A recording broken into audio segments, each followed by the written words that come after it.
آگے ہے تیمم کے فرائض، یعنی کون سے ایسے کام ہیں جو تیمم میں ہونا ضروری ہیں، اگر تیمم کرتے وقت ان کا خیال نہ رکھا گیا تو تیمم نہ ہوگا۔ وہ 3 فرض ہیں، ان 3 چیزیں ہیں۔ نمبر 1 نیت کرنا، یعنی پاک مٹی سے پاکی حاصل کرنے کی، وضو کے لیے یا غسل کے لیے نیت کرنا۔ یعنی تیمم کے فرائض میں پہلا فرض ہے نیت کرنا۔ دیکھیں ہم نے تیمم کرنا ہے مٹی وغیرہ سے، وہ مٹی اپنی ذات کے اعتبار سے پاک کرنے والی نہیں ہے، وہ اپنی ذات کے اعتبار سے تو متلوث کرنے والی ہے۔ ہاں جی، بندہ منہ تے مٹی مار لے تو وہ تو بندہ کا منہ خراب ہو جاتا دیکھا جائے تو، لیکن اللہ رب العزت نے عذر مجبوری کی حالت میں اس مٹی کو پاکی حاصل کرنے کا ذریعہ بنا دیا ہے۔ لہذا اب اگر کسی بندے نے تیمم کرنا ہے مٹی سے تو پھر اب اس کے لیے تیمم کی نیت کرنا ہوگی۔ ایک بندہ ویسے مجھے مٹی مار لے، تیمم کی نیت نہ کرے تو کچھ بھی نہیں، وہ تیمم نہیں ہونا، نہ وضو دے سورج، نہ وضو دے کیا مقام ہوئے گا، نہ غسل دے۔ نیت ضروری ہے۔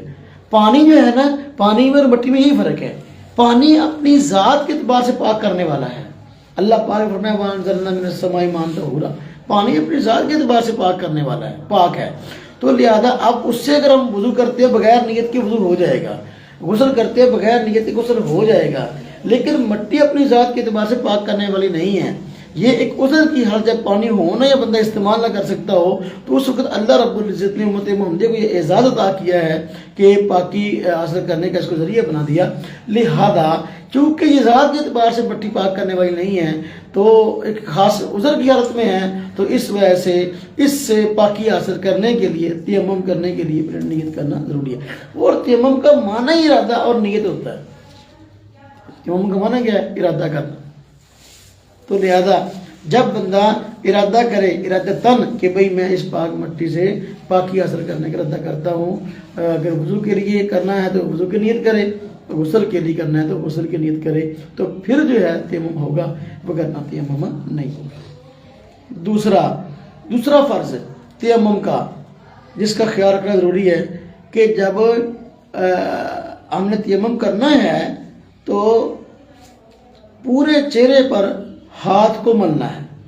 پورے چہرے پر ہاتھ، بتاتا ہوں کیسے، پورے چہرے پر جس طرح ہم وضو کرتے ہیں تو وضو کرتے وقت ہم پورے چہرے پر پانی بہاتے ہیں، کوئی جگہ بال برابر بھی ہماری خشک نہیں رہتی۔ اسی طرح اب تیمم جب کرنا ہے تو جس ہاتھ پر ہم نے مٹی لگائی ہے تو اب اس کو پورے چہرے پر ہم نے پھیرنا ہے، کوئی جگہ ایسی نہ ہو کہ جہاں پر جو ہے بندے کا ہاتھ نہ لگے۔ اگر ایسا ہوا کہ کوئی جگہ ایسی تھی چہرے کی کہ جہاں پہ جو ہے وہ ہاتھ نہیں لگا تیمم کے دوران تو اس سے تیمم نہیں ہوگا۔ اس طرح تیسرا فرض ہے دونوں بازوؤں پر کونیوں سمیت ہاتھ ملنا۔ دونوں بازوؤں پر کونیوں سمیت ہاتھ ملنا، یعنی جب ہم نے تیمم کرنا ہے تو اس وقت کونیوں سمیت سارے جو ہے نا وہ بازوؤں پر ہاتھوں کو ملنا ہے۔ یہ ورنہ کوئی جگہ یہاں بھی ایسی رہے گی جہاں ہاتھ نہیں لگا تو پھر تیمم نہیں ہوگا۔ اب سمجھے تیمم کرنا کیسے ہے، تیمم کا طریقہ بھی سمجھ لیں۔ تیمم کا طریقہ یہ ہے کہ پاک مٹی یا مٹی کے علاوہ کوئی اور چیز جو زمین کی جنس میں سے ہے، جس طرح ریت ہے، ہاں جی، یا اور مختلف زمینی ایسی چیزیں ہیں جو جس سے تیمم کر سکتا ہے، تو اس کو لیا، ریت کو لیا یا مٹی کو لیا، اس طرح کچھ مٹی اپنے سامنے رکھ لیں اور اس پر جو ہے نا اس طرح ہاتھ زمین پر تھوڑے سے مان کے نا حرکت دینی اس طرح ہاتھ کو، تاکہ تھوڑی سی مٹی جو ہے ہاتھ کو لگ جائے۔ اس طرح ہاتھ کو مٹی پہ مار کر جو ہے وہ تھوڑی سی اپنا حرکت دے دینی ہاتھ کو تاکہ ہاتھ کو مٹی لگ جائے۔ اس کے بعد ہلکا سا اس کو جھاڑ لینا، اس طرح، ایدا نہیں جھاڑنا، ایسے جھاڑنا، ہلکا سا جھاڑ کر جو ہے پھر پہلے چہرے پر جو ہے ہم نے اس کو سارے چہرے پر جو ہاتھوں کو مل لینا ہے۔ ہاں جی، داڑھی ہے جو داڑھی میں جو ہے تو مسئلہ ہی نہیں جی، وہ تو عذر ہے، لہٰذا ہم اس طرح ہاتھ پھیر لیں گے تو داڑھی پر بھی آ جائے گا۔ چہرے پر کہیں جگہ ایسی نہ ہو جہاں ہاتھ نہ لگا پورے، یہ پہلی چیز ہے۔ اور دوسری پھر بازوؤں کو جو ہے نا وہ ہم نے اس طرح بازو پر ہاتھ کو ملنا ہے، دوبارہ پھر ہم نے زمین پر ہاتھ مارنا ہے. یعنی تیمم کے اندر 2 مرتبہ زمین پر ہاتھ مارتے ہیں. پہلی مرتبہ ہاتھ مار کر چلے کے اوپر ملنے ہیں، دوسری مرتبہ پھر ہاتھ مار کر جو ہے وہ ہم نے پورے بازو پر ہاتھوں کو ملنا ہے کھولنے سے.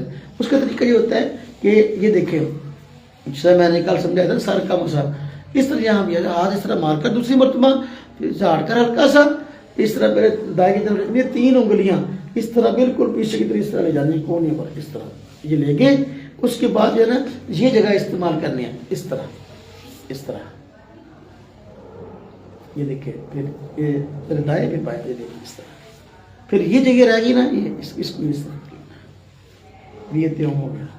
پہلی مرتبہ ہاتھ زمین پر مار کر ہلکا جھاڑ کر چہرے پر مل لینا، پھر جو ہے زمین پر ہاتھ مار کر ہلکا سا جھاڑ کر پہلے اس طرح دائیں بازو پر ہاتھ کو پھیرنا ہے، اس طرح پھر بائیں اس طرح، یہ سارا اس طرح، یہ اس طرح پھر جو جگہ رہ گئی ہاتھوں کی اس کا تشبیہ کے طریقے سے اس طرح یہ خلال ہو گیا، یا یہ کہہ لیں کہ اس طرح ہاتھ پہ ہاتھ اس طرح نکل گیا، تو یہ سارے بازو پر بھی ہاتھ پھر گیا اور چہرے. اس طرح جو ہے یہ تیمم کے کرنے کا یہ طریقہ ہے. 2 مرتبہ ہاتھ